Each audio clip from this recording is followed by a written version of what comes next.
There, I'm Dr. Usha Kumari, Assistant Professor, Department of English. Today we are going to do the essay Great Books Born Out of Great Minds. It was written by APJ Abdul Kalam. Dr. APJ Abdul Kalam's full name is Abul Pakir Jainulabdin Abdul Kalam. He was the 11th President of India and served from 2002 to 2007 as president. Kalam was born and brought up in Rameshwaram in Tamil Nadu. He was a student of physics at St. Joseph College, Tiruchirappalli, and aerospace engineering at the Madras Institute of Technology, Chennai.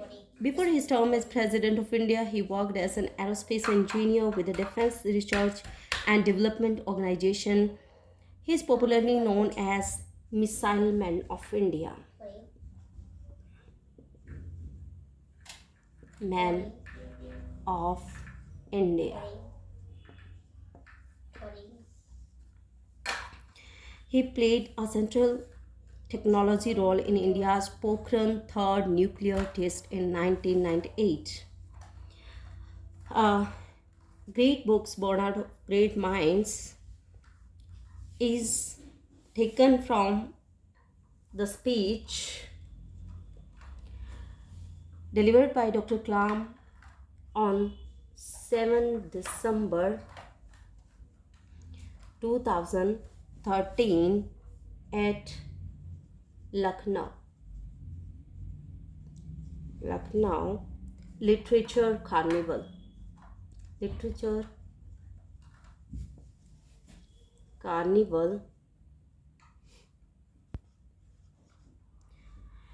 It's highly motivating and inspiration for young authors and budding writers. This essay begins with an address.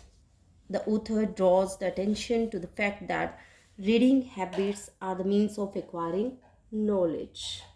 He talks about reading habits. Reading habits are the means of acquiring knowledge. The reading books makes us appreciate various features of social life and become automatic learners. Culture of excellence.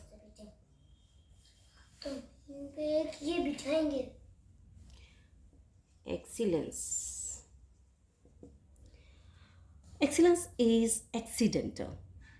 It is a process where individuals continuously make efforts to better themselves. Efforts to better themselves. They set the standards themselves and go on working to fulfill their dreams. They are prepared to face all risks that comes in their way and do not get discouraged of their failures. Thus, they finally achieve their dreams. They try hard to work to their potential and go on multiplying their energy. They have no competition with anyone else. That is the culture of excellence. No competition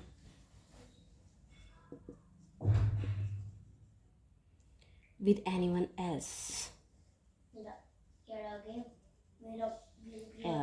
This is the culture of excellence. The author lives in itself. The author lives in his self. Dr. Kalam refers that he has interacted with a large number of young men. He has found that they were living in a world of stories. Stories are everything for children. They have dreams to become pilots, astronauts, soldiers, doctors, sailors, and so on. They, in fact, live in a world of make-believes. Young people live in a world of make-believe.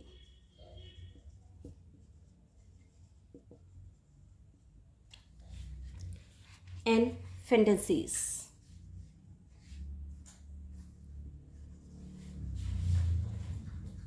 fantasies.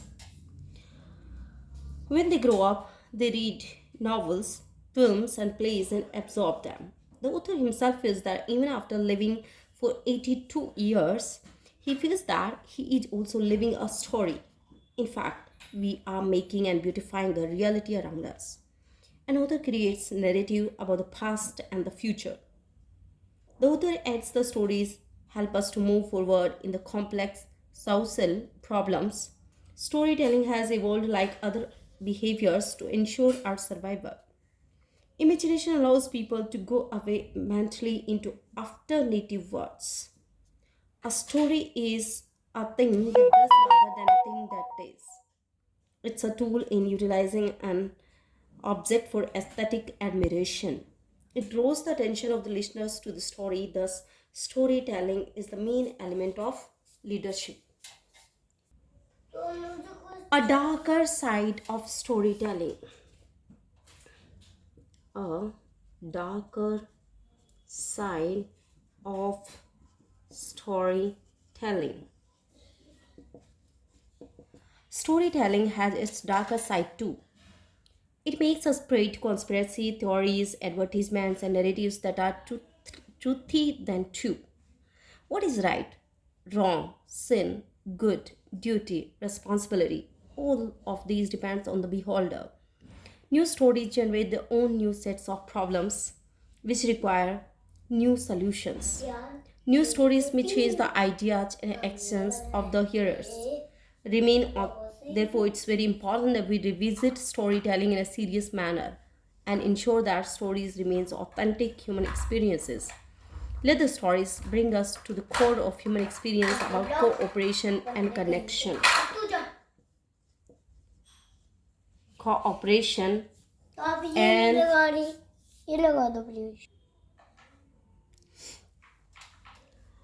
cooperation, cooperation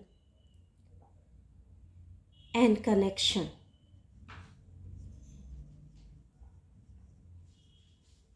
among mankind.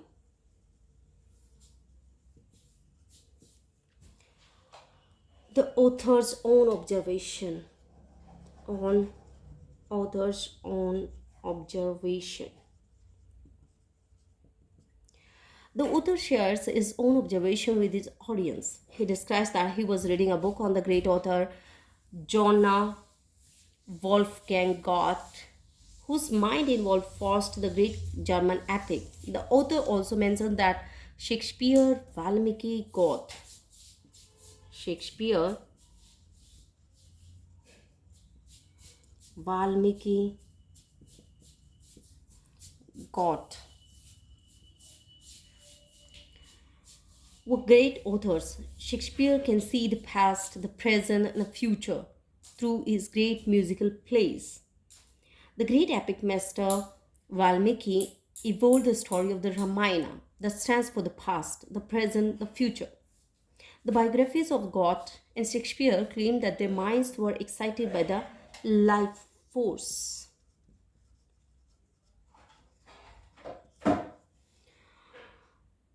They claim that every human being has intellectual energy, this life force, but it gets diluted and gets lost as life goes on. Only great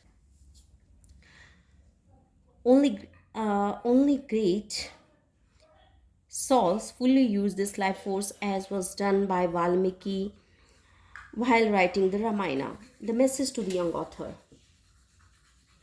The message to the young authors or budding authors.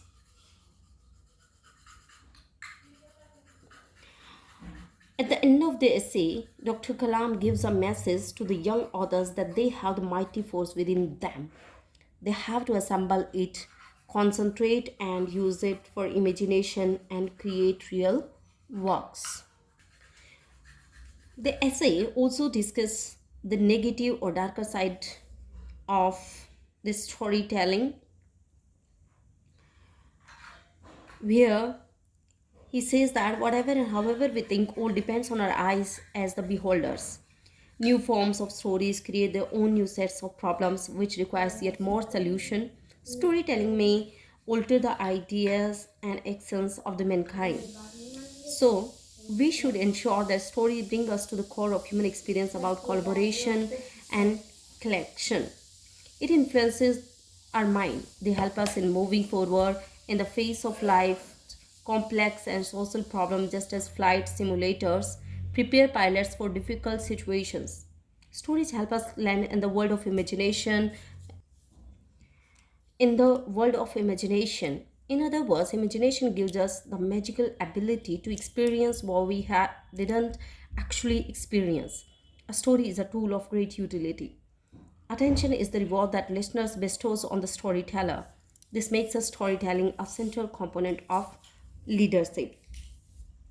In the end, Kalam gives a message to the young authors. He claims that even human being, his intellectual energy, the life force, it gets diluted and gets lost as life goes on. Only a few great souls fully concentrate and use this life force. He gives the example of Valmiki when he says that a divine force helped him evolve Ramayana. Thus, in this way, uh, Dr. Kalam advises the young authors to assemble and concentrate the mighty force within them, that is the life force, and use it for imagination and create great works. Thank you, student. It's time for bye now. Have a nice day. Hi there. This is Dr. Usha Kumari, Assistant Professor, Department of English. Today we'll discuss the essay Bharat Mata. It was written by Jawaharlal Nehru. Jawaharlal Nehru was the first Prime Minister of India from 1947 until his death in 1964. He was greatly influenced by Mahatma Gandhi. He is considered to be the architect of the modern Indian nation state, a sovereign socialist, secular, and democratic republic. He was an extremely popular leader. He faced the political troubles in his final years as a result of the Sino-Indian War. His birthday is celebrated as Children's Day. Pandit Nehru was an idealist and an avid reader. Books fascinated him. He wrote The Discovery of India in 1944 while lodged in Ahmednagar Fort prison. The essay Bharat Mata is taken from taken from chapter 3 of the discovery of India. Discovery of India. Title The Quest. The Quest. It is written in a simple and lucid manner and is educative and informative. Here, Nehru presents a vivid portrait of the innocence of Indian peasants. He enriches the reader's general awareness by introducing them to the landmark events from around the world. About innocent pigeons.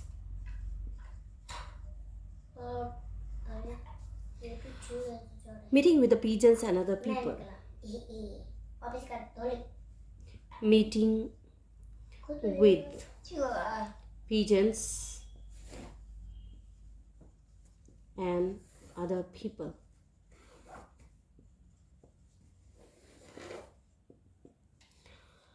In this essay, Nehruji says that during the struggle for freedom, he attended meetings at various places in India. There he met pigeons and the people of India. He says that the name Bharat has been derived from the mythical founder of India. He rarely referred to it in the cities where audiences were more sophisticated. But when he met the peasants, he spoke of the great country for whom whose freedom they were struggling. He found that the peasants of India from north to south and east to west put him similar questions.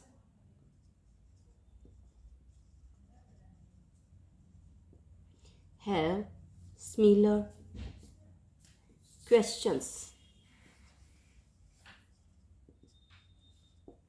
from all over the India. Questions relating to their troubles. Questions relating to their troubles.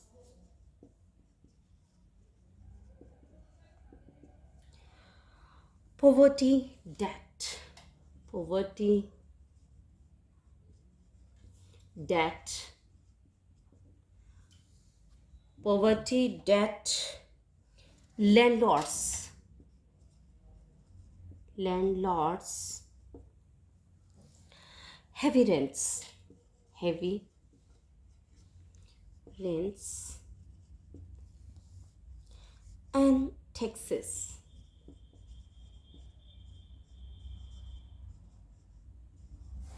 Heavy rents and taxes.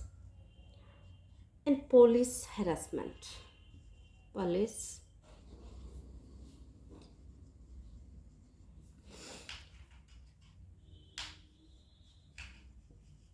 harassment. All their problems were related to the structure of the foreign government. He tried to make them think of India as a whole. He told them about the struggle of China, Spain, Egypt, and many of other countries. Nehru told them of the wonderful changes in the Soviet Union and of the progress made in America. Pigeons were similar.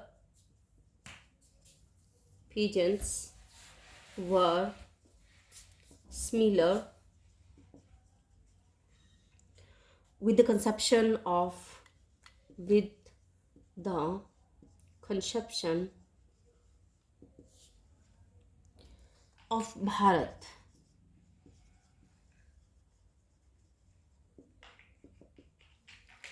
The pigeons knew well about our ancient epics, myths, legends, and which had made them familiar with the concept of Bharat. They were some who had traveled far and wide to the great places of pilgrimage. They were also old soldiers who took part in the First World War or other expeditions among the pigeons whom Nehruji met.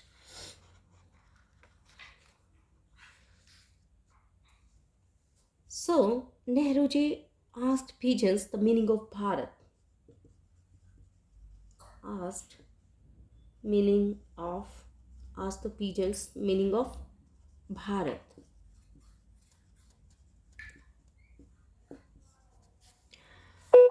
Nehruji adds that something when he reached a gathering, he was greeted by a greater roar, Bharat Mata ki Jai. He would ask them, who was this Bharat Mata?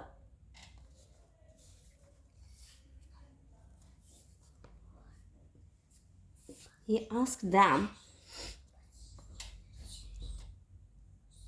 who was this Bharat Mata?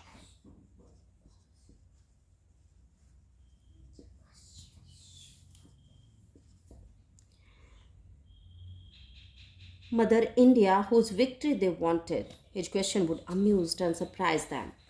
Since they didn't exactly know what to answer, they would look at each other. He persisted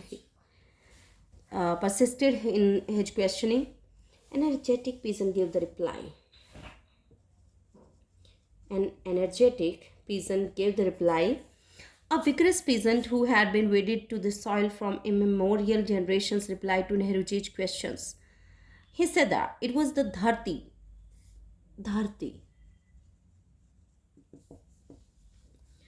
the good earth of pigeons, India, which includes soil of their particular village or all the patches in the whole of India. Then the pigeons would ask Nehruji to tell them all about it. Nehruji told them that the mountains, the rivers of India, and the forests and broad, broad fields which gave them food, and all the people of India spread all over this vast land were called Bharat Mata. Mother India. It includes millions of people of India, and victory to Bharat Mata meant victory to these people. In this manner, all of them were Bharat Mata. This idea slowly soaked into their brains, and their eyes would light up if they had made a great discovery and found out the real meaning of Bharat Mata. In this way, at first people couldn't understand him, but slowly they grasped the meaning of Nehru's words, and their eyes would light up as if they had made a great discovery. Thank you, students. That's all for today. Have a nice day.